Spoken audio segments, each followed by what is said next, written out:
Senior तज्ज़ियाकार माहिर कानून मुनीब फारूक हमारे साथ मौजूद है। मुनीब, मुल्क में इलेक्शन से मुताल्लिक आज फिर सुप्रीम कोर्ट में समाअत हो रही है। तमाम नज़रें वहीं होंगी। 14 मई को पंजाब में इलेक्शन कराने के लिए अब तक हुकूमत तो नहीं मानी है। इलेक्शन कमीशन भी फैसले पर नज़रसानी की दरख्वास्त कर चुका है। इनफैक्ट ये भी कह चुका है कि डेट देना आपका नहीं, हमारा काम है वसत एहतराम।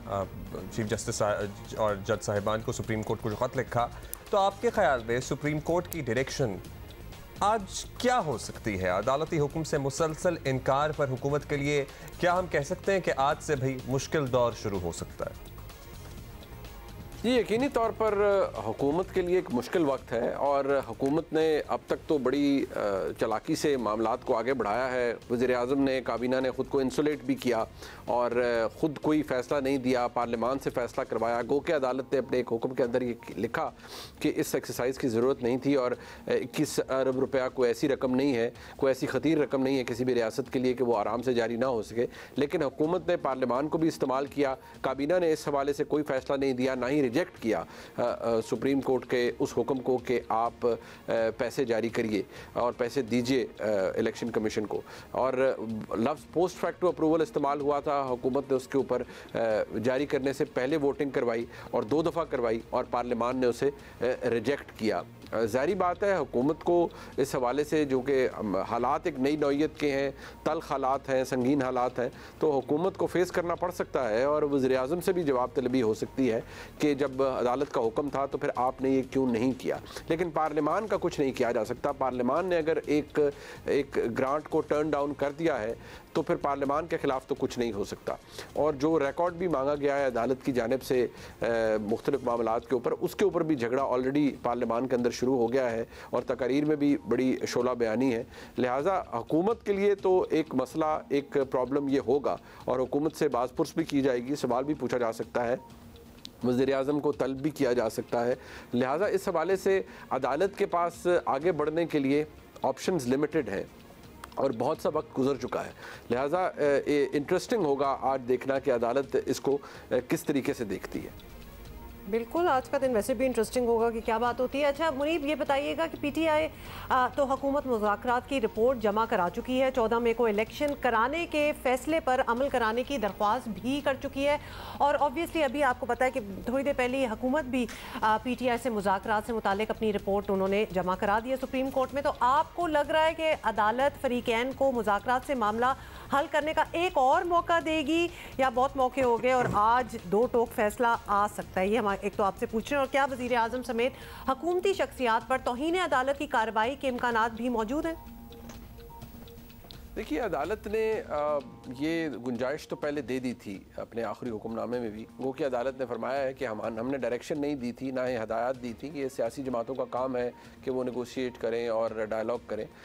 वो डायलॉग अनफॉर्चुनेटली कामयाब नहीं हो सका।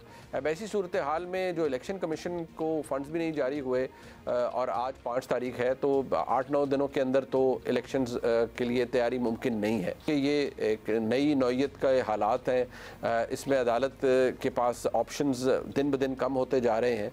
लिहाजा अदालत शायद थोड़ा सा लेवरेज दे भी सकती है। शायद सियासी जमातों के इस मौक़िफ़ को कि इलेक्शन एक दिन हो, कोई नई तारीख पर भी प्रपोज़ की जा सकती है अदालत की जानिब से, या अदालत उसे सामने रख सकती है। लेकिन अब तक अदालत का मौक़िफ़ यही रहा है कि 14 मई का जो हुक्म है वो अपनी जगह मौजूद है, वो इन फील्ड है। लिहाजा उसी के ऊपर अमल दरामद ज़रूरी है और अदालत ने रिपोर्ट भी इस हवाले से इलेक्शन कमीशन से मंगवा ली है।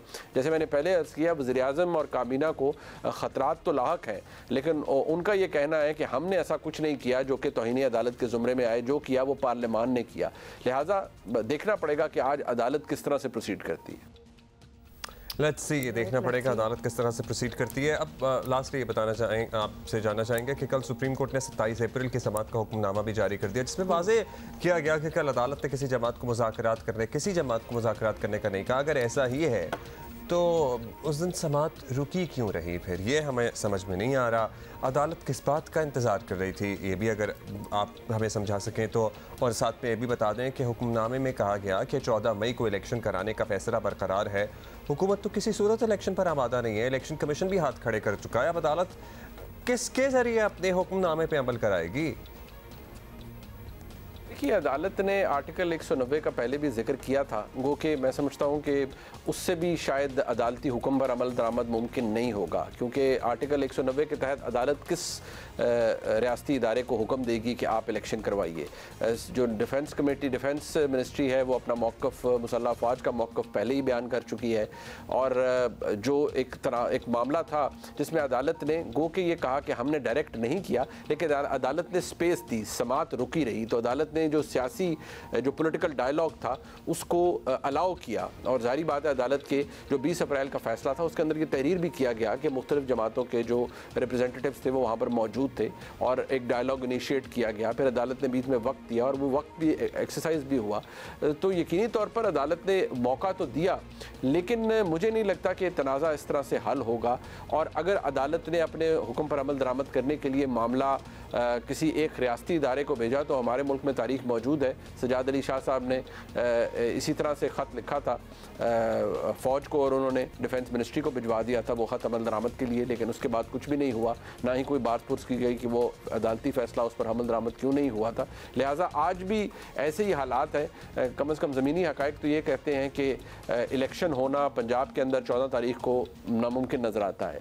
अदालत के पास भी, अदालत ने अपनी सेंक्टिटी भी बरकरार रखनी है, लेकिन अदालत का अपना जो कॉन्डक्ट रहा है, जो तर्ज़ अमल रहा है, जो फ़ैसले आते रहे हैं इन द रीसेंट पास्ट, उन्होंने भी बहुत से मसाइल को जन्म दिया है। अदालत के अंदर मौजूद एक तफरीक इस वक्त जो है उसने भी अदालत के जो मामलात हैं और अदालती हुक्म पर जो अमल दरामद है उसको बहुत ज़्यादा मुतनाज़ा बनाया है। लिहाजा ये क्राइसिस ऐसा है जो कि एक क्राइसिस दूसरे से जुड़ा हुआ है। डिपेंड करता है कि अदालत आज क्या रिस्ट्रेंट शो करेगी या अदालत की तरफ से सख्त रद्द-ए-अमल आएगा और मामलात को आगे बढ़ाया जाएगा। ये आज की समात में हमें देखने को मिल सकता है।